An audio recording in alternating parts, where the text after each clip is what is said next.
morning, everybody. Welcome back to Camp and Crafts and Simple Living. And I thought I would do a really quick video today about the cranberry jam video.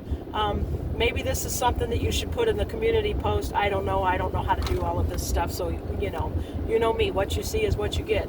But I had a couple of people mention things in their comments that I will address so that all of you can benefit from them. And the first one was, everybody's like, oh, I pour the water back into the pot. Well, I normally do too, but for the video, I used a smaller pot so that you could see what I was doing instead of my great big large canner for just 3 little cans of jelly.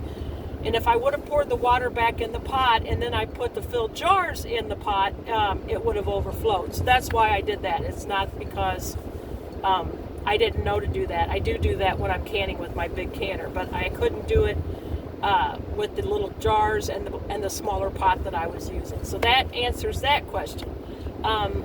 Another question that someone asked was, can you put orange zest in the jam besides orange extract? And yes, you can. I just did not have any oranges at home, and but I did have orange extract because right now oranges just don't taste all that great at the store, and I didn't want to buy one just for the zest and waste it. So that's why I use the orange extract. But absolutely, you can use orange zest in there.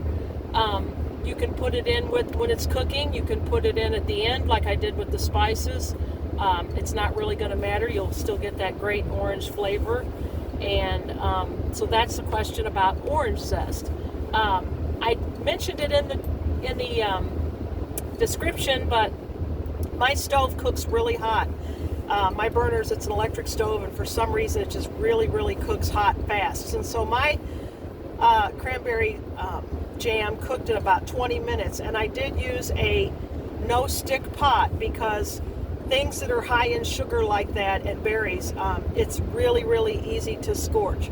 So don't go out and buy a new pot just for that, but if you have one, I would use it for that reason. Otherwise, you're going to have to stand there and watch it and really good and stir constantly, whereas with a no-stick spot, you only stir it once in a while. Excuse me. The next question was, does my immersion blender, does it put air into the mixture? And it does not. It still yields the same amount of liquid, to jam. It's just pureeing it. So if you don't have one of those, you can either use a food processor, you can put it in a blender. It doesn't matter, just if you want to puree it. Now, if you don't want to puree it, you can leave that as it is for your cranberry sauce at Thanksgiving and Christmas. Just serve it on the table like that for people to eat alongside their turkey. It'll taste awesome. And for that, I really would use real orange zest if you have it, and put it in there. But you can just leave it as it is as cranberry sauce before you puree it. You can also leave it as it is, chunky like that, if you want more of like a cranberry chutney. And last year I put out a charcuterie board because, that's the thing to do nowadays. And so my one daughter-in-law is really into that. And so she wanted us to have a grazing board because Thanksgiving dinner is later in the afternoon and everybody's just so hungry. So we put out a charcuterie board, and I put a cranberry chutney on top of brie cheese and baked it in the oven. And it's so good, that soft melty cheese with that tart cranberry. And it is going to still be tart, even though you added a cup and a quarter of sugar, it will still be tart.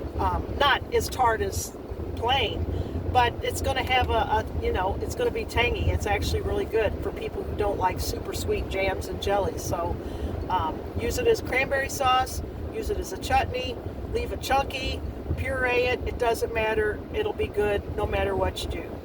If you don't have any of those appliances, just, mash it with a potato masher and leave a little bit of texture to it. That's okay too. Let's see. That was it. Recipe ideas. So that was what I just gave you. So that was just a couple of quick questions that people brought up about the video that I did on the jam. I will try to do more videos on that because everybody seemed to enjoy that. But I am wearing a camera around my neck with some sort of a neck holder thing, and so it's kind of hard to look through the camera and cook. So it really made me a fumble fingers, so I'm going to have to get used to that a little bit more in the future. But I think the next recipe that I do for you all is my no-fail fudge. And I have never in my life, I can bake all kinds of things, I can make all kinds of things, but I cannot make fudge to save my soul. It always just turns into fudge sauce. So I found a no-fail fudge recipe hack, and I will be showing that to you, and that you make that fudge in about 5 minutes, and that's it. It's so super quick and easy. So that's all for today. Hopefully I answered all of your cranberry jam questions, and if you have any more, you can leave them in the comments, and thanks for watching. Bye.